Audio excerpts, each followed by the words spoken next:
अस्सलाम वालेकुम, मैं मोहम्मद अख्तर तुसा दे पे यूट्यूब चैनल ट्रैक्टर चैक दा आगाज़ तो बिस्मिल्ला अंजाम खुदा जाने। जिथा थोड़ा पीर होवे उत्थां ही तुहानू खैर होवे। वसदे रहो हसदे रहो। थोड़ा भरा थोड़े वास्ते अज दो ट्रैक्टर घिन के आ गया, फीएट 640, एक 91 मॉडल, एक 1999 मॉडल।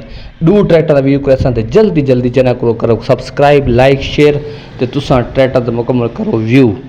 थोड़े सामने कंडीशन 91 मॉडल बेहतरीन ट्रैक्टर उक्का ओके ते कंडीशन थोड़े सामने, लुक थोड़े सामने, जेनवन टोटल जेनवन है, साफ ते सुथरा ट्रैक्टर का व्यू करते।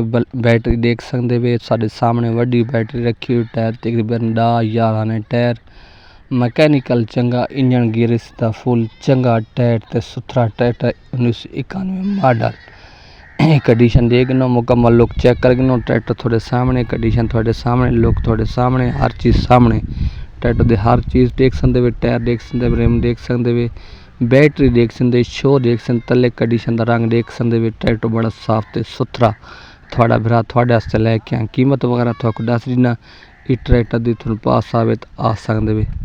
ट्रैक्टर चेक करो 91 मॉडल, साफ ते सुथरा ट्रैक्टर, इंजन गियर इसका ओके ते कंडीशन थोड़ा इसकी कीमत वगैरह दस देना। क्या इसकी डिमांड क्या है, डिमांड थोक दस देव कि इसी मालिक जी डिमांड कर इस ट्रैक्टर की 1991 की तकरीबन 15.25 लाख रुपया 15 का देवे या किसी कम कर देवे वो कर दे सी मौके ते। बाकी ट्रैक्टर की कोई कमी पेशी को नहीं। इंजन का फुल टाइट करेंगे जेनवन की दिखा है। बाकी जी कंडीशन है इंजन गियर इस ओके ते। टायर थोड़े सामने तकरीबन 12-13 ने टायर थोड़े सामने, कंडीशन था सामने, लोग थोड़े सामने। बाकी इस तो बाद ट्रैक्टर थोड़े से घिन के आ गया 99 मॉडल 640 फीएट 99 मॉडल है। ट्रैक्टर बड़ा साफ ते सुथरा टोटल जेनवन, इंजन गियर हिस्सा ओके ते। ये ट्रैक्टर तुम चेक करो, तसली करो। मैं रबता कर सकते नंबर देंदा पे उस रबता करके आ सकते वे। ये कंडीशन चेक कर सकते वे। यह मुकम्मल लुक थोड़े सामने, मुकम्मल लुक चेक कर सकते वे। ट्रैक्टर के अगले पिछले टायर देख सकते वे। इधर टायर तकरीबन थोड़े सामने 12-13 ने टायर की दिखला।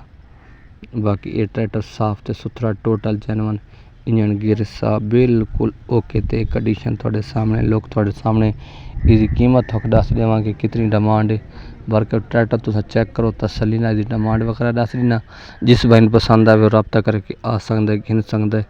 यह कंडीशन थोड़े सामने, लुक तुसा थोड़े सामने मुकम्मल ट्रैक्टर चेक करके तसली दे नाल।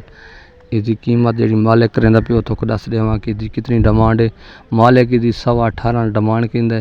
मौके ते कमी पेशी करते सी। 99 मॉडल नंबर पंजाब का, बिल्कुल इंजन गियर इसका ओके ते उसकी कंडीशन थोड़े सामने। बाकी लुक ही थोड़े सामने। लोकेशन जिला बखर, इलाका नवा जंडाला, उस इर्द गिर्द खला है। बाकी थोक चंगा लगे तो आ सकते वे, घिन सकते वे। बाकी कंडीशन तुस देगी दी ट्रैक्टर की मुकम्मल लुक देगी दी, कीमत थोक दस दी। बाकी ट्रैक्टर तुस तसली नाल देगी दा। नंबर देंदा इस नंबर पर रबता करो। आवे सो अल्लाह हाफिज़, खुश रहो, जितना रहो खुश रहो।